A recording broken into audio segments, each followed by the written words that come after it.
যারা নামাজ পড়ো না, মনে রেখে দিও, মসজিদের সাথে তোমার সম্পর্ক তোমার হয় নাই, তুমি জান্নাতের দরজাও তুমি খুলতে পারবা না। তুমি এখনো বেনামাজি, এখনো সকালবেলা তুমি ঘুমাও, এখনো তুমি আল্লাহকে ভুলে আছো, এখনো তোমার কাছে তওবার কথা তোমার চিন্তাতে আসে নাই। তুমি অনেক কিছু হতে পারো, তুমি মুসলমানের কাতারে থাকবা না। তুমি অনেক কিছু হতে পারো, তুমি ইসলামের কাতারে থাকবা না। আমার মাবুদ আমাদের প্রতি রাগ করে আছে, আমাদের মাবুদ আমাদের প্রতি রাগ করে আছে।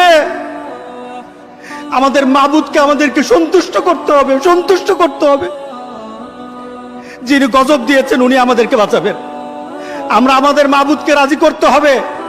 আমরা তওবার মাধ্যমে আল্লাহকে রাজি করতে আর চেষ্টা হব।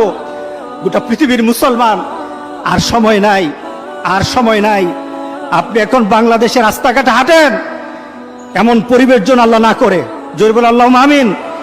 এমন পরিবেশ যেন আল্লাহ না করে, যখন ঘর থেকে কই বের হবে তার লাশটা বের হবে, কেউ জানাজাও দিবে না। এমন হয়ে যাবে যদি আল্লাহকে সন্তুষ্ট না করতে পারেন, এমন হয়ে যাবে। সুতরাং আমরা আল্লাহর কাছে প্রাণ বলে আজকে